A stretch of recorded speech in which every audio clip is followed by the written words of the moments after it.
तो आज़ादी का सूरज जब निकला, जिन पागलों ने मुल्क का बंटवारा किया वो जाने, लेकिन मैं मुसलमानों के ताल्लुक से एक बात कहता हूँ कि मुसलमाना ने हम के लिए बड़ा अलमिया था। ठीक उस बदनसीब घर की तरह कि बेटी की बारात आई हो, शहनाई बज रही हो, उसी वक्त उसके जवान बेटे की लाश उसके दरवाजे पे आए तो घर का अलग जाओ। हिंदुस्तानी मुसलमानों के लिए यही कुछ उस वक्त भी रहा। और उसके बाद बेदर पे आप देखेंगे कि बाबरी मस्जिद के सानहा से कबल मुख्तलिफ मकामात पर हजारों फसादात हुए और फसादात के जरिए से मुसलमानों के जान, माल, इज्जत, आबरू और इमलाक को तबाह बर्बाद किया गया। उसके बाद फिर बाबरी मस्जिद का सानहा आपके सामने आया, उससे कबल साहबानों का मामला आपके सामने आया, फिर एनआरसी का मसला आपके सामने में है, तलाक मिल है। ये सारी वो साजिशें हैं कि इस वक्त हुकूमत के बैठे हुए लोग हिंदुस्तानी मुसलमानों को चैन से रहने नहीं देना चाहते। उनको सिर्फ इनके औकात के इमलाक पर नजर नहीं है, बल्कि आपकी तहजीब, आपकी जबान, आपका कल्चर और उससे बढ़कर आपके दीन और शरीयत से दुश्मनी है। हमको ये बात समझनी पड़ेगी। और उसी कड़ी का एक हिस्सा है कि औकात पर कब्जा किया जा रहा है। और इस वक्त मोदी की मजबूरी भी है कि अपनी घटते हुए इकबाल को बुलंद करने के लिए वो क्या करें। मुझे बड़े अच्छे अंदाज में देहात गांव के आदमी ने समझाया कि मोदी की हालत क्या है इस वक्त।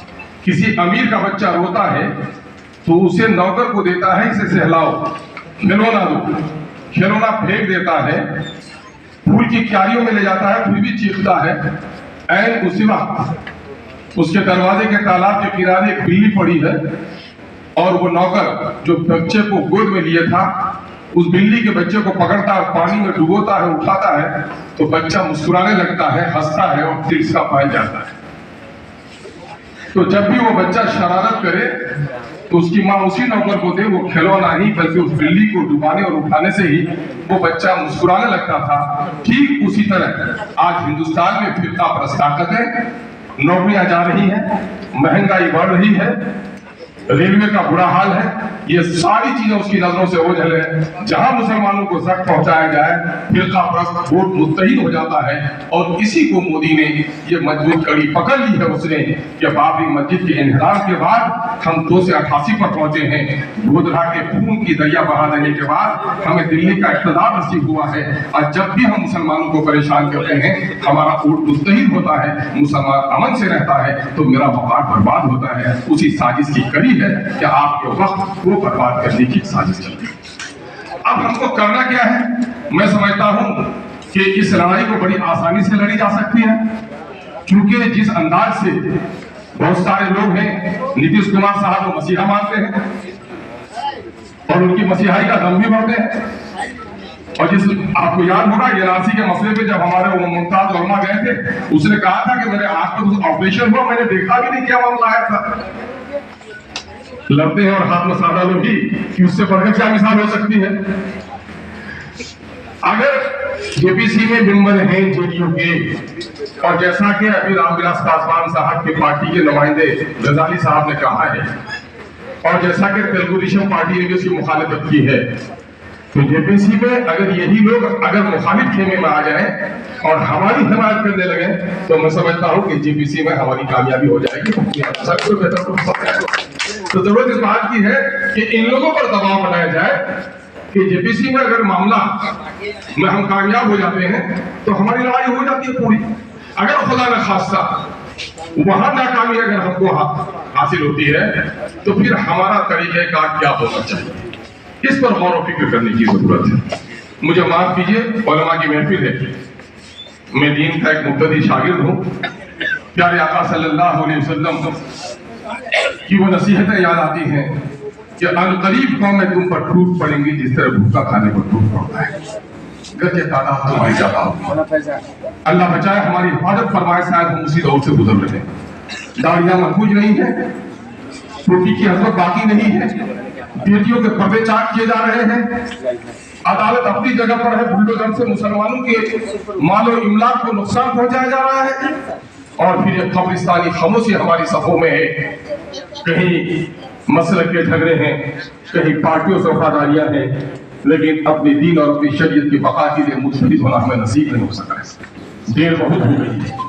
प्यारे आका की नसीहत का वो हिस्सा भी जिसका मफहूम है कि जब कोई कौम राह रात से हट जाती है तो अल्लाह तबारक व तआला उस पर जालिम हुक्मरान मुसल्लत कर देता है। अल्लाह हमारे गुनाहों को माफी दे। आज धक्काधनी मोदी कर रहे हैं औकात पर, जरा सीने पर हाथ रखकर मुझे बता दीजिए, इस पटना शहर में वक्त की जायदादों पर डाका डालने में क्या मुसलमान नहीं है? क्या नमाजी नहीं है? क्या हाजी नहीं है? जब इन लोगों ने खुद ही वक्त के अमला को तबाह बर्बाद करने की कसम खाई है तो गैरों से इसके तरफ की कोई तवक्को नहीं की जा सकती। आप देख लीजिए, यहीं पर वक्त की जायदाद, मैं वक्त के सूबाई बोर्ड का मैं मेंबर रहा, मुझे जाने का इत्तेफाक हुआ बिहार शरीफ। वहीं वक्त की जायदाद सम्राट फिल्म स्टेट की 600 रुपए किराया, और वहीं जो प्राइवेट किसी की दुकान है उसका 6000 रुपए किराया। क्या है ये वक्त की बेईमानी नहीं है? वक्त बोर्ड के जरिए से इतने गलत मुतवल्ली बन रहे हैं, वक्त भट्ट को जिस तरह से सियासी आलाकार बना लिया गया है, क्या ये मुसलमानों की इमलाक है? आज जो भी बिहार वक्त में हो रहा है वो जदयू की वकालत करने वाले लोग वहां पर बैठे हैं, मिल्लत की और वक्त की वकालत करने वाले लोग नहीं बैठे हैं। इस बात को आपको तस्लीम करना पड़ेगा। बात हद है, कड़वी लगे तो मुझे माफ कर दीजिएगा, लेकिन सच्चाई कहने से अल्लाह मुझे बात न रखे, इसकी मैं दुआएं। मेरे भाइयों, इस वक्त मैं समझता हूं कि हिंदुस्तान में मुसलमानों के लिए करोड़ मरों की हालत है। क्या बाकी रह गया है? मस्जिदों के मीनारे टूट गए, तिलावत के नाम पर शरीयत पर हमला हुआ, और क्या इस बात के मानने में हमें मलाल है कि जिस बेरहमी के साथ हलाला हो रहा था और जिस नाइंसाफी के साथ तलाक का मसला हो रहा था, क्या मोदी के डंडे के बाद उसकी इस्लाह हुई कि नहीं? इस हक को मानना चाहिए कि आज हम अपने मामलात में बहुत ज्यादा तवज्जो नहीं दे रहे हैं। आज हमारी पूरी सलाहियतें सिर्फ तहफ्फुज़ में लगी हुई है। तामीर के मौके हमारे पास जब रहते हैं, हमने तामीरी मौके नहीं किए। एनआरसी का मसला आया, हमने यकीन है कि आसमान को सर पे उठाया। सदर कमेटी रंग नजर मिश्रा कमीशन की रिपोर्ट आई तो हमने मातमी जलसे हर गली कोचे में किए।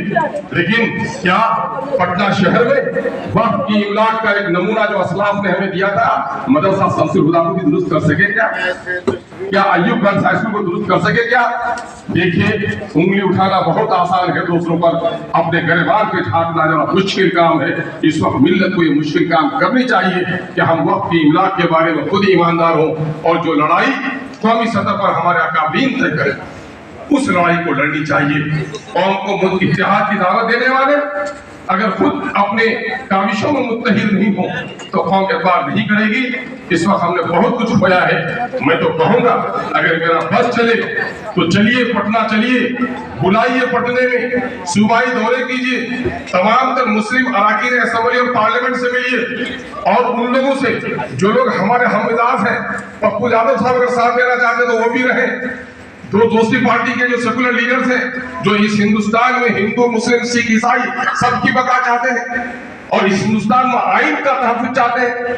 क्योंकि मामला वक्त पर जो है वो हमारे इस मुल्क में हमको मजहबी आजादी का हक है, हमें इस मुल्क में जायदाद का हक है, इस मुल्क में हमें अपने इदारे कायम करने का हक है। अगर आप देखेंगे तो आइन की धज्जियां उड़ाई जा रही है, ये हमारा मजहबी मामला है, इस पर दखलंदाजी हुकूमत क्यों करेगी? क्योंकि इसमें कलेक्टर राज लाया गया है, जिस तरह से कानून में हेरा फेरी की गई है, यकीनन है कि वक्त के इमलाक की तबाही सिर्फ हमारे वक्त के इमलाक की तबाही नहीं है, बल्कि ये वक्त सर जोड़ कर बैठने का है। एक एक बाद दिगले हमारे तमाम तर मामला बर्बाद किए जा रहे हैं। और हमने वही कहा कि एक बार आसिम को देखें तो एक साहब ने कहा कि भाई एक साहब की पिटाई हुई, दूसरे कहा अच्छा तुमने हमको तो पीट किया ना, मेरे साथ वाले को पीट के तो देखो, चार दोस्त थे, कहा अच्छा उसको तो पीट किया, तीसरे को तो पीट के देखो, सभी पिट गए थे, मुकाबला नहीं कर सके थे। हम हर महाल में पिट रहे हैं, और सामान्य मामले में भी क्या हमको गालियां भी मिली। आज जो कहा जा रहा है कि मुस्लिम एपीजमेंट का मामला हुआ, कानून तो आज भी वही का है। जो भी मुसलमान वहां जाता है, अगर वो कहे कि नहीं साहब हम मुल्की कानून के मुताबिक फैसला चाहते हैं, तो आज नफका और जहां तक मामला है इज्जत का हक, उसी के मुताबिक दिलवाया जाता है। और हमारे यहाँ इंसाफ की कड़ी भी इतनी कमजोर हो गई है कि अपने लोगों को हम जब इंसाफ नहीं दे पाते हैं तो वो गैरुल्लाह के कानून को मानने के लिए मजबूर हो गए।